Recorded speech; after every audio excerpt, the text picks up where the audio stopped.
বাবার বাড়ি এই গ্রামে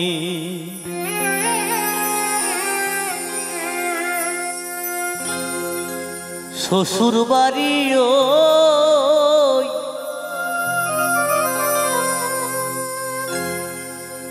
তবে তোমার বাড়ি কই গো নারী তোমার বাড়ি কই বাবার বাড়ি এই গ্রামে বাবার বাড়ি এই গ্রামে শ্বশুর বাড়ি ওই তবে তোমার বাড়ি কই গো নারী তোমার বাড়ি কই তবে তোমার বাড়ি কই গো নারী তোমার বাড়ি কই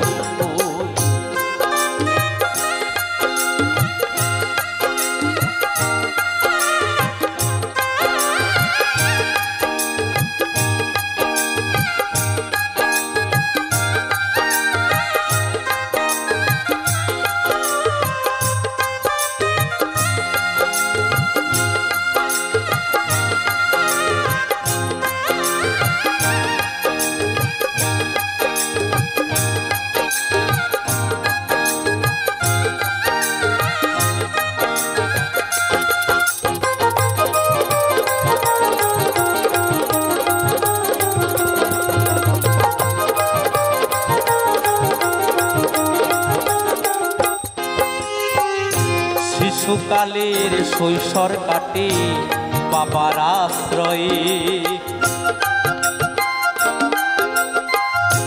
যৌবন কাটে স্বামীর ঘরে শ্বশুরালয়ে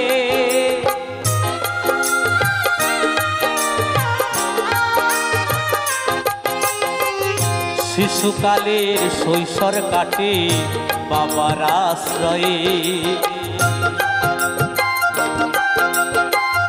যৌবন কাটে স্বামীর ঘরে শ্বশুরালয়ে আবার বৃদ্ধা বয়সে আশ্রয় নায়ার আবার বৃদ্ধা বয়সে আশ্রয় নায়ার ছেলের কাছে রই তবে তোমার বাড়ি কই গো নারী তোমার বাড়ি কই তবে তোমার বাড়ি কই গো নারী তোমার বাড়ি কই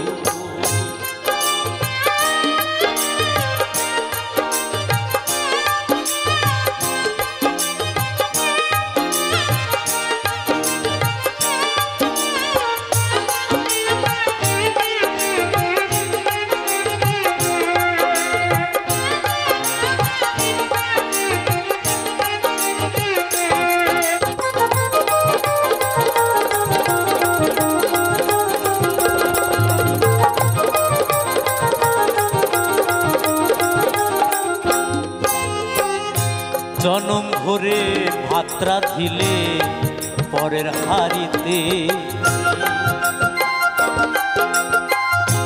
আপন ভেবে বাস করিলে পরের বাড়িতে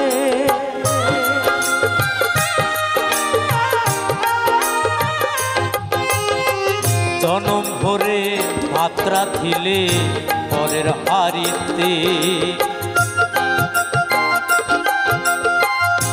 আপন ভেবে বাস করিলে পরের বাড়িতে যেমন পরের ঘরে বেঁধে বাসা যেমন পরের ঘরে বেঁধে বাসা বাস করে চোরই তবে তোমার বাড়ি কই গো নারী তোমার বাড়ি কই তবে তোমার বাড়ি কই গো নারী তোমার বাড়ি কই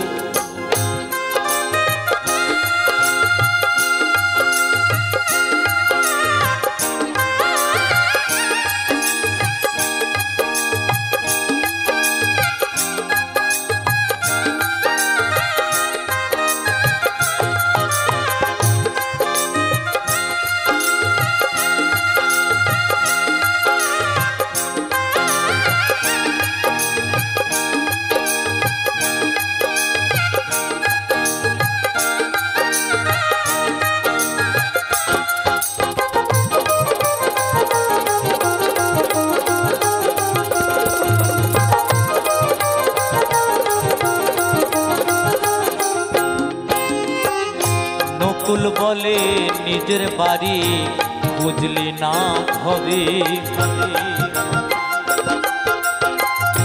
মহাকালের পালকি যেন আসছে যে কবে,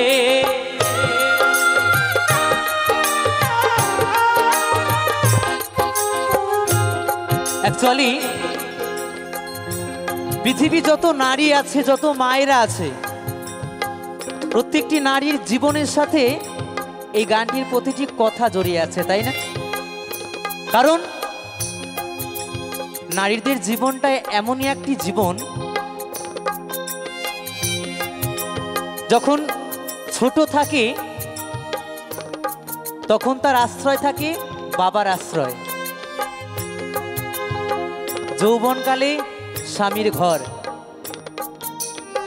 বৃদ্ধা বয়সে ছেলে ছাড়া যাবার মতো আর কোনো পথ থাকে না, থাকে। তো যখনই আমি গানটি গাই তখন আমার একটি কথা মনে পড়ে যায়, কি জানো? বেশ কিছুদিন আগে আসাম আগরতলা বলে একটি জায়গা আছে, ওখানে আমি অনুষ্ঠান করতে যাই। তো আসাম বা আগরতলা যেতে গেলে আমাদের কলকাতা দমদম এয়ারপোর্ট থেকে ফ্লাইটে আগরতলা এয়ারপোর্টে নামতে হয়, ওখান থেকে কমিটির গন্তব্যস্থলে যেতে হয়। তো আমি যথারীতি কলকাতা দমদম এয়ারপোর্ট থেকে ফ্লাইটে যখন আগরতলা এয়ারপোর্টে আমি নেমেছি, এয়ারপোর্টের বাইরে কমিটির বাবুরা আমায় নিতে এসেছিল। তো যখন আমি এয়ারপোর্টের বাইরে থেকে বেরিয়ে গিয়ে যখন কমিটির বাবুদের গাড়িতে উঠব, হঠাৎ রাস্তার পাশে থেকে একজন মহিলা আমায় বলছে যে, বাবু একটু দাঁড়াবেন, আমার দুটো কথা শুনবেন, আমায় কিছু দেবেন, আমি সারাদিন কিছু খেতে পাইনি, যদি আপনি আমায় একটু কৃপা করেন, যদি আমায় একটু ভিক্ষে দেন, তাহলে আমি কিছু খেতে পারি। তো আমি হঠাৎ মেয়েটার দিকে তাকালাম, দেখলাম যে মেয়েটার হাতে শাঁখা সিঁদুর,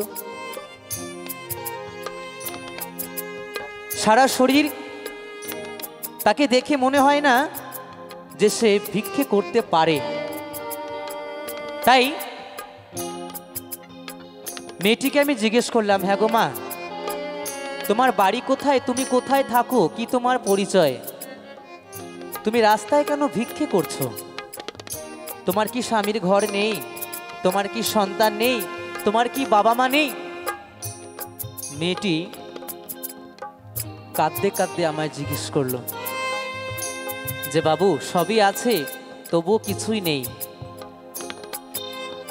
যার কাছে যাই ভালোবাসা, যন্ত্রণা, আঘাত ছাড়া যে আমি আর কিছুই পাই না। এখন আমার এই মনের দুঃখ, মনের কষ্ট স্বয়ং গোবিন্দকে ছাড়া বলার মতো নেই, পৃথিবীতে আমার আর কেউ নেই। তাই মেয়েটিকে যখন বললাম তোমার বাড়ি কোথায়, তুমি কোথায় থাকো, মেয়েটি আমায় বলল, যেখানে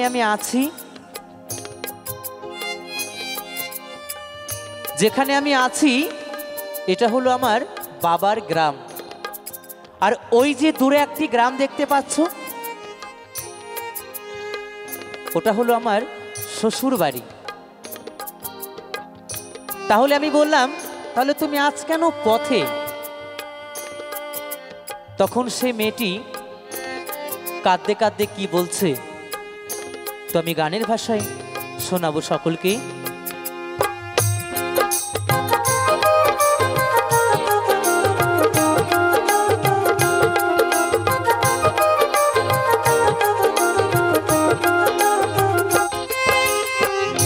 নকুল বলে নিজের বাড়ি বুঝলি না ভবে, মহাকালের পালকি যেন আসে যে কবে, সেদিন বুঝতে পারবে তুমি আমি, সেদিন বুঝতে পারবে তুমি আমি এই দেশের কেউ নই। তবে তোমার বাড়ি কই গো নারী, তোমার বাড়ি কই? তবে তোমার বাড়ি কই গো নারী, তোমার বাড়ি কই? বাবার বাড়ি এই গ্রামে, বাবার বাড়ি এই গ্রামে, শ্বশুর বাড়ি ওই। তবে তোমার বাড়ি কই গো নারী, তোমার বাড়ি কই? তবে তোমার বাড়ি কই গো নারী, তোমার বাড়ি কই? তবে তোমার বাড়ি কই গো নারী, তোমার বাড়ি কই? তবে তোমার বাড়ি কই গো নারী, তোমার বাড়ি কই? তবে তোমার বাড়ি কই গো নারী, তোমার বাড়ি কই? তবে তোমার বাড়ি কই গো নারী, তোমার বাড়ি কই?